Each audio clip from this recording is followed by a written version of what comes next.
सबसे बड़ी सैन्य महाशक्ति अमेरिका और मिडिल ईस्ट का सबसे आक्रामक और रणनीतिक रूप से ताकतवर देश ईरान,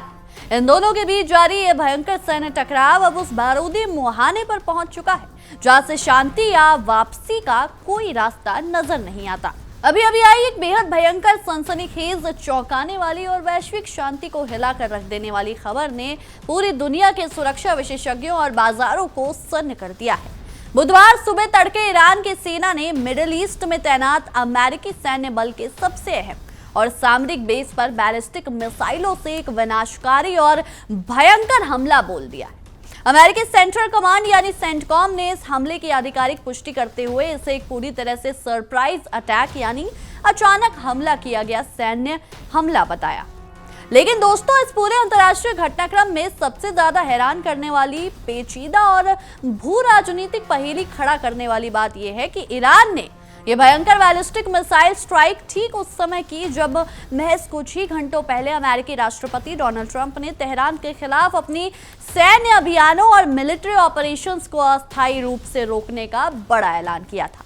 राष्ट्रपति ट्रंप के उस बड़े फैसले के बाद पूरी दुनिया के कूटनीतिक गलियारों ने यह माना जा रहा था कि शायद मिडिल ईस्ट में गोलियों और मिसाइलों की खौफनाक गूंज थोड़ी धीमी पड़ेगी, तनाव के बादल छटेंगे और बातचीत की कोई नई मेज सजेगी। लेकिन अमेरिकी सेना द्वारा अपने हमले रोके जाने के ठीक बाद ईरान की IRGC ने जिस आक्रामकता के साथ सीधे बैलिस्टिक मिसाइलें दागकर अमेरिकी ठिकानों को निशाना बनाया है, उसने वॉशिंगटन से लेकर लंदन और टोक्यो तक सभी को हैरान कर दिया। सेंटकॉम ने मंगलवार को अमेरिकी समय के अनुसार एक आधिकारिक सोशल मीडिया पोस्ट जारी करते हुए दुनिया को इस सैन्य कार्रवाई से अवगत कराया। सेंटकॉम के बयान के मुताबिक शाम ठीक 5:45 पर इस्लामिक रेवोल्यूशनरी गार्ड कॉर्प्स की सैन्य टुकड़ियों ने मिडिल ईस्ट में तैनात अमेरिकी सैन्य अड्डे को निशाना बनाते हुए ईरान की मुख्य भूमि से सीधे कई घातक बैलिस्टिक मिसाइलें दागी।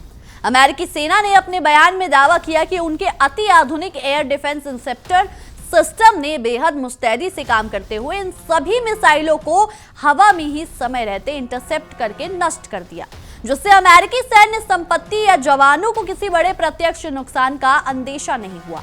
सेंटकॉम ने यह भी सख्त लहजे में साफ किया कि उनकी थल, नभ और जल सेना पूरी तरह से सतर्क, हाई अलर्ट पर है और ईरान के किसी भी भावी दुस्साहस का मुंह तोड़ या विनाशकारी जवाब देने के लिए पूरी तरह तैयार है। पेंटागन और अमेरिकी रक्षा मंत्रालय से जुड़े एक वरिष्ठ सैन्य अधिकारी ने अंतर्राष्ट्रीय समाचार एजेंसी पे नाम छपने की शर्त पर विस्तृत जानकारी देते हुए बताया कि शुरुआती रक्षा और रडार आकलन के अनुसार ईरान की तरफ से दागी गई मिसाइलों की संख्या 4 के आसपास थी। लेकिन अंतर्राष्ट्रीय मामलों के जानकारों का कहना है कि यहां बात दागी गई मिसाइलों की संख्या की नहीं है, बात उस खतरनाक संदेश, दृढ़ संकल्प और दुस्साहस की है जो तेहरान के हुक्मरानों ने सीधे वॉशिंगटन को भेजा है। आप जरा इस पूरे घटनाक्रम की क्रोनोलॉजी को गहराई से समझिए। यह मिसाइल हमला दोस्तों अमेरिकी राष्ट्रपति डोनाल्ड ट्रंप के उस सार्वजनिक बयान के ठीक 24 से 36 घंटे के भीतर हुआ है, जिसमें उन्होंने बेहद आत्मविश्वास के साथ ये दावा किया था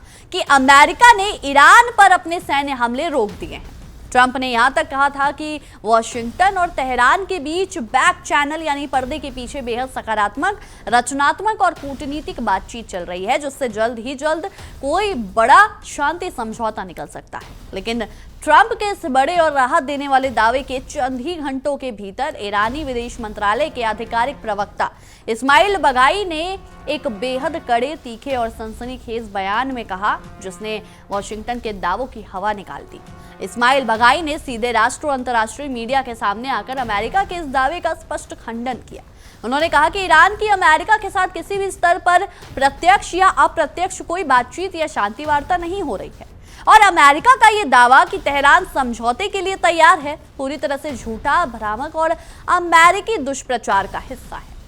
ईरान विदेश मंत्रालय ने इस कड़े इनकार और उसके तुरंत बाद IRGC द्वारा दागी गई बैलिस्टिक मिसाइलों ने पूरी तरह साफ कर दिया है कि ईरान अमेरिका की किसी भी शांति पहल को सद्भावना के रूप में देखने के बजाय उसे अमेरिका की सैन्य थकान या मजबूरी मान रहा है। पिछले कई हफ्तों से जारी इस भीषण सैन्य टकराव के बीच ट्रंप प्रशासन ने शांति की जो कूटनीतिक खिड़की खोलने की कोशिश की थी। ईरान ने ईरान के इस मिसाइल हमले ने उस पूरी शांति प्रक्रिया और कूटनीतिक कोशिश को एक ही झटके में पूरी तरह से पटरी से उतार दिया। इस एक बड़े सैन्य झटके ने फारस की खाड़ी, ओमान की खाड़ी और पूरी दुनिया के लिए सबसे बड़ा संकट बन चुके हॉर्मुज स्ट्रेट के समुद्री मार्ग संकट के समाधान की बची कुची उम्मीदों को भी पूरी तरह से ध्वस्त कर दिया है। दोस्तों, जो लोग अंतर्राष्ट्रीय व्यापार और सामरिक मामलों की समझ रखते हैं वो अच्छी तरह जानते हैं कि हॉर्मुज स्ट्रेट केवल समुद्र का एक संकरा रास्ता भर नहीं है, बल्कि ये पूरी वैश्विक अर्थव्यवस्था का दिल और ग्लोबल एनर्जी सप्लाई की मुख्य महाधमनी है। दुनिया भर में प्रतिदिन उपभोग होने वाले कुल कच्चे तेल और पेट्रोलियम पदार्थों का लगभग 20% हिस्सा इस बेहद संकरे और संवेदनशील समुद्री रास्ते से होकर गुजरता है। अगर यह जलमार्ग बाधित होता है या युद्ध की वजह से बंद होता है तो केवल मिडिल ईस्ट ही नहीं बल्कि भारत, चीन, जापान, यूरोपीय संघ और खुद अमेरिका तक में ईंधन की भारी किल्लत हो जाएगी। कच्चे तेल की कीमतें प्रति बैरल $150 को पार कर सकती हैं और पूरी दुनिया में आर्थिक मंदी और महंगाई का ऐसा भयंकर बवंडर आएगा जिसे संभालना किसी भी देश के लिए मुमकिन नहीं होगा। इसी साल फरवरी के महीने में जब से इस पूरे क्षेत्र में युद्ध के शोल भड़के थे, तब से ईरान ने इस हॉर्मुज स्ट्रेट से गुजरने वाले कमर्शियल कार्गो शिप्स, विशाल तेल टैंकरों और मालवाहक जहाजों पर ड्रोन, एंटीशिप मिसाइलों और अपनी नौसेना के त्वरित स्पीड बोट से हमले करके समुद्री रास्ते को लगभग पूरी तरह से असुरक्षित और ठप कर रखा है। तेहरान की हुकूमत और ईरानी रेवोल्यूशनरी गार्ड्स का इस बेहद महत्वपूर्ण जलमार्ग पर रुख शुरू से ही बेहद अड़ियल, सख्त और एक तरफा रहा है। ईरान का सीधे तौर पर यह दावा है कि चूंकि ये जलमार्ग उनके तटीय इलाके के बेहद करीब से गुजरता है, इसलिए हॉर्मुज स्ट्रेट से गुजरने वाले हर एक अंतर्राष्ट्रीय जहाज को ईरानी नौसेना के बाकायदा लिखित अनुमति पर चलना होगा। इतना ही नहीं, ईरान ने ये मांग भी रख दी है कि वो इस जलमार्ग की सुरक्षा और निगरानी के एवज में गुजरने वाले जहाजों से भारी भरकम सुविधा शुल्क यानी टोल टैक्स वसूलेगा। दूसरी ओर दुनिया की सबसे बड़ी महाशक्ति अमेरिका ने ईरान की इस शर्त, दादागिरी और दावे को पूरी तरह से गैर कानूनी और असंवैधानिक करार दिया है। पेंटागन और अमेरिकी विदेश मंत्रालय का बहुत स्पष्ट और कड़ा रुख रहा है कि अंतर्राष्ट्रीय समुद्री कानून के तहत हॉर्मुज स्ट्रेट एक मुक्त अंतर्राष्ट्रीय जलमार्ग है। दुनिया के किसी भी देश के व्यापारिक, असैन्य और मालवाहक जहाजों को यहां से बिना किसी रोक टोक, बिना किसी जबरन टैक्स या बिना किसी देश की अनुमति के निर्बाध रूप से गुजरने का पूरा अधिकार है। अमेरिका ने साफ कह दिया था कि फारस की खाड़ी के इस रणनीतिक समुद्री मार्ग पर ईरान का एक छत्र कब्जा या एकाधिकार किसी भी कीमत पर स्वीकार नहीं किया जाएगा और अमेरिकी नौसेना अंतर्राष्ट्रीय व्यापार की सुरक्षा के लिए इस जलमार्ग को हर हाल में खुला रखेगी। हॉर्मुज के इसी पेचीदा और संवेदनशील मुद्दे को लेकर अप्रैल के महीने में अमेरिका और ईरान के बीच हुआ अस्थायी युद्ध विराम यानी सीज फायर पूरी तरह से टूट गया था। युद्ध विराम टूटने के बाद बीते 2 से 3 सप्ताहों के दौरान दोनों देशों ने एक दूसरे के सैन्य, कूटनीतिक और रणनीतिक ठिकानों पर भीषण हमले किए। अमेरिका ने अपने B-2 स्टील्थ बम वर्षकों, क्रूज मिसाइलों और फाइटर जेट्स के जरिए ईरान के कई मिसाइल निर्माण केंद्रों, ड्रोन अड्डों, कमान मुख्यालयों और परमाणु अनुसंधान ठिकानों को निशाना बनाया। जवाब में ईरान ने भी अपनी पूरी ताकत झोंकते हुए इराक, सीरिया और खाड़ी देशों में स्थित अमेरिकी सैन्य छावनियों और अमेरिकी नौसैनिक जहाजों पर सैकड़ों की संख्या में सुसाइड ड्रोन, बैलिस्टिक मिसाइलें और रॉकेट दागे। जब यह संघर्ष पूरी तरह से एक पूर्णकालिक क्षेत्रीय युद्ध में बदलने की कगार पर पहुंच गया तो राष्ट्रपति डोनाल्ड ट्रंप ने अपनी अनिश्चित और अप्रत्याशित विदेश नीति का परिचय देते हुए अचानक अमेरिकी हमलों को रोकने का फैसला सुनाया था।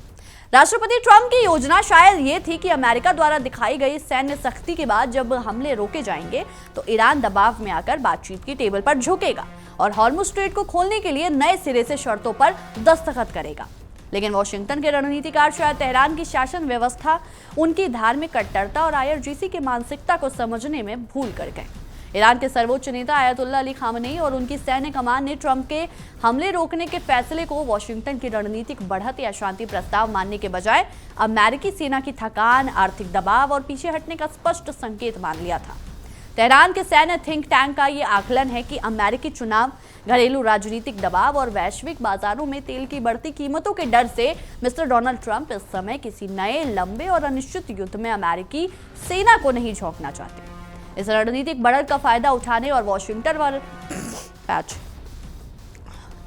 इस रणनीतिक बढ़त का फायदा उठाने और वॉशिंगटन पर अपनी मनोवैज्ञानिक श्रेष्ठता साबित करने के लिए ही ईरान ने ट्रंप के शांति वाले बयान से ठीक 24 घंटे बाद सीधे अमेरिकी बेस पर बैलिस्टिक मिसाइलें दागकर एक बड़ा जुआ खेला है। ईरान का यह मिसाइल हमला केवल 4 मिसाइलों का दागा जाना भर नहीं है। ये राष्ट्रपति ट्रंप की अंतर्राष्ट्रीय साख, अमेरिकी सेना के दबाव और वॉशिंगटन के दबदबे को सीधी और खुली चुनौती है। अब पूरे वैश्विक पटल पर यह बड़ा सवाल खड़ा हो गया है कि अमेरिका का अगला कदम आखिर क्या होगा। क्या राष्ट्रपति डोनाल्ड ट्रंप अपने हमले रोकने के फैसले को वापस लेकर ईरान के अंदर और भी ज्यादा भयानक, व्यापक और विनाशकारी सैन्य ऑपरेशंस का आदेश दे देंगे?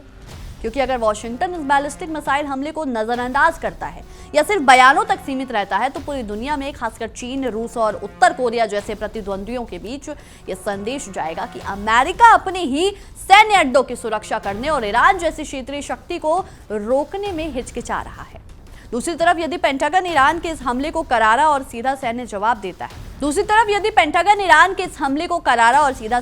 देता है, उदाहरण के तौर पर ईरान के मुख्य मिसाइल लॉन्च पैड, तेल रिफाइनरियों या IRGC के शीर्ष कमांडरों को निशाना बनाता है, तो ईरान भी पीछे हटने वाला नहीं है। तेहरान पहले ही चेतावनी दे चुका है कि यदि उसकी मुख्य भूमि पर अमेरिका का कोई भी नया बड़ा हमला होता है तो वो पूरी खाड़ी में मौजूद अमेरिकी सहयोगियों जैसे सऊदी अरब, संयुक्त अरब अमीरात, कतर और बहरीन के मुख्य तेल ढांचों और अमेरिकी सैन्य अड्डों को अपनी सैकड़ों मिसाइलों से एक साथ निशाना बनाएगा। और अगर ऐसा होता है तो ये युद्ध सिर्फ अमेरिका और ईरान तक सीमित न रहकर पूरे मध्य पूर्व को अपनी चपेट में ले लेगा, जिससे एक ऐसा भयंकर तबाही का दौर शुरू होगा जिसकी कल्पना मात्र से दुनिया की अर्थव्यवस्थाएं कांप उठती हैं। इस पूरे सामरिक घमासान में सबसे बड़ा खामियाजा उन विकासशील और तेल आयात पर निर्भर देशों को भुगतना पड़ रहा है, जो इस युद्ध से हजारों किलोमीटर दूर बैठकर भी इस आर्थिक छर्रे झेलने को मजबूर है। हॉर्मुज़ स्ट्रेट का लंबे समय तक बंद रहना या वहां से तेल टैंकरों का ना गुजर पाना वैश्विक रसद आपूर्ति श्रृंखला यानी ग्लोबल सप्लाई चेन को पूरी तरह से ध्वस्त कर देगा। ईरान की ये रणनीति साफ है, वो खुद पर लगे कड़े आर्थिक प्रतिबंधों और अमेरिकी सैन्य दबाव का जवाब वैश्विक अर्थव्यवस्था को बंधक बनाकर देना चाहता है। ईरान जानता है कि अगर तेल की कीमतें $150 से $200 प्रति बैरल पहुंचती हैं, तो अमेरिकी और यूरोपीय जनता अपने ही राष्ट्रपतियों और प्रधानमंत्रियों के खिलाफ सड़कों पर उतर आएगी और पश्चिमी सरकारों पर युद्ध रोकने का भयंकर जन आक्रोश पैदा हो जाएगा। इतना ही नहीं, इस हमले ने यह भी साफ कर दिया है कि ईरान के आंतरिक सत्ता संतुलन में इस समय कूटनीतिज्ञों या विशेष विदेश मंत्रालय की आवाज पूरी तरह से दबा दी गई है और पूरे देश की कमान सख्त रुख रखने वाले रेवोल्यूशनरी गार्ड कॉर्प्स यानी IRGC के हाथों में है। IRGC का मानना है कि अमेरिका से किसी भी तरह का समझौता करना ईरान की इस्लामी क्रांति के सिद्धांतों के खिलाफ है और केवल सैन्य आक्रामकता और मिसाइल क्षमता के दम पर अमेरिका को पीछे हटने पर मजबूर किया जा सकता है। ट्रंप प्रशासन के लिए ये अब तक की सबसे कठिन, पेचीदा और राष्ट्रीय सुरक्षा से जुड़ी अग्नि परीक्षा बन चुकी है। अब पूरी दुनिया की नजरें वॉशिंगटन पर टिकी हैं कि आने वाले कुछ घंटों में वॉशिंगटन से क्या आधिकारिक प्रतिक्रिया आती है, पेंटागन किस तरह के नए मिलिट्री ऑप्शंस राष्ट्रपति ट्रंप के सामने रखता है और क्या ये मिडल ईस्ट एक बार फिर से एक भयंकर, प्रत्यक्ष और विनाशकारी महायुद्ध की भीषण आग में झुलसने जा रहा है। दोस्तों, इस पूरे संगीन, भयंकर और तेजी से बदलते अंतर्राष्ट्रीय हालात पर आपकी क्या कुछ राय है, क्या कुछ सोचते हैं, हमें कमेंट सेक्शन में जरूर बताएं। तब तक के लिए देखते रहिए इंडिया डेली 24/7। देखिए इंडिया डेली 24/7 अब आपके स्मार्ट टीवी पर। इंडिया डेली मौजूद है सभी डिजिटल प्लेटफॉर्म पर लाइव और लगातार। इंडिया डेली 24/7 हर दिन राष्ट्र को समर्पित।